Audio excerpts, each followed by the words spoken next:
Today I want to talk about my number one client. You know who that number one client is. Someone who generates the most cash for your business, the most loyal client, tells the world about your business, takes you to new heights, will be with you from thick and thin. You know who that client is? You. That's right. I am my number one client.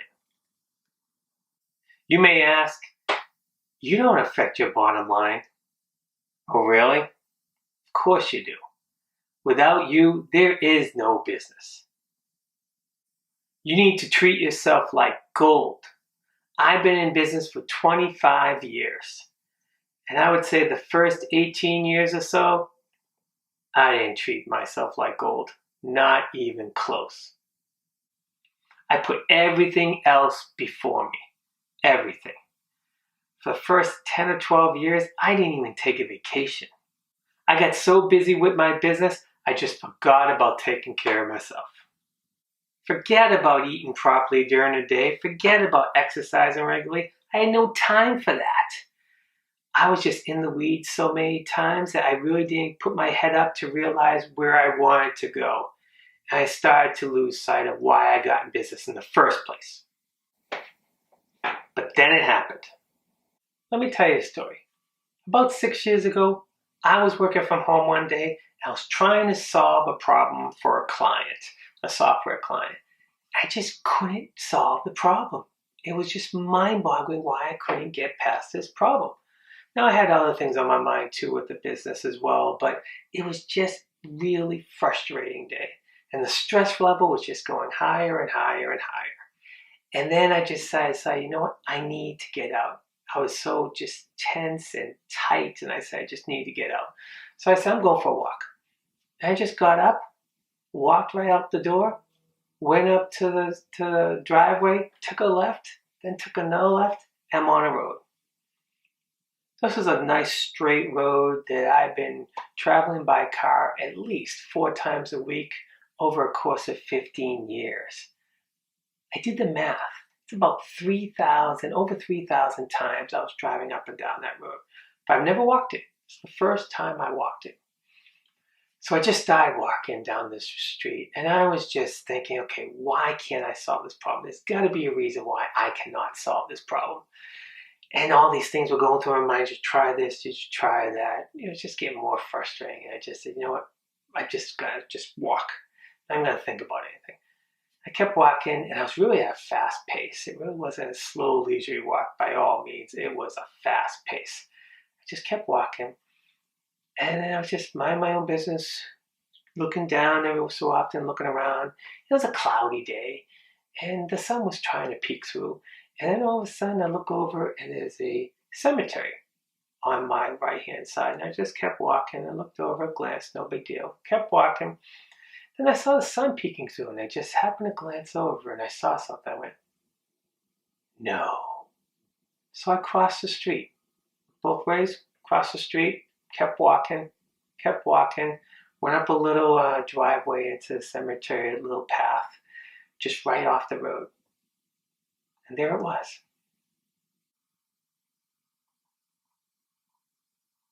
Tombstone with my last name on it. Riley can be spelled many different ways. R-I-L-E-Y is not the most common, yet that's what I saw on that tombstone. I just stood there in utter shock. I didn't know what to think, didn't know what to say. I just stood there staring at this tombstone. First, I didn't see a name on it, but then I looked down on the grass and I saw a name, first name. And I was just dumbfounded. And I'm like, wow, this is a sign. And I just stood there for a while. And then I just blurted out, not now. I said, I am not done yet. That's it. I turned around. I started walking. I just kept walking.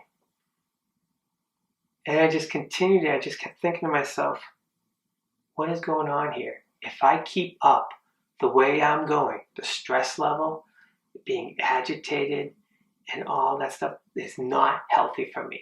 If I keep doing what I'm doing, That's where I'm going to end up, that gravesite. And I said, no, I am not going to go down that road. It's not worth it. It is not worth it. I asked myself, do you still have the passion for the business? Do you still really want to do this business? Why are you doing this business? Why are you doing it? I couldn't answer. I could not answer why. I just kept walking, and I forgot even how I left and all that stuff, and I just got back to my house. By the time I got back to the house, I realized, you know what, something's got to change. I wasn't stressed when I said that. It's just that I got to figure this out.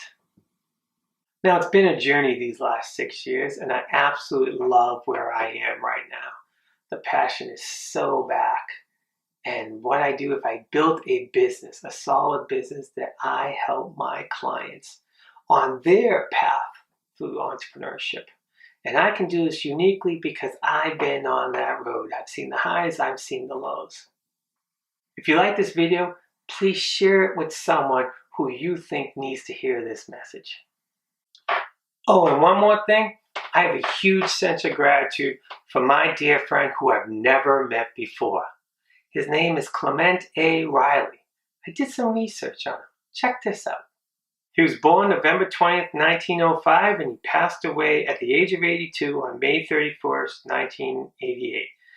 He was a Massachusetts politician who served as a Massachusetts Registrar of Motor Vehicles from 1957 to 1963. The interesting thing is that he was also a 9-year member of the Norwood Board of Selectmen, and he ran for governor. He was candidate for governor of Massachusetts in 1962, losing to the Democratic nomination of Endicott Peabody. What a fascinating life. I wish he was alive right now so I can shake his hand, meet him, have maybe a drink or two with him. Thank you, my friend. I will never forget you.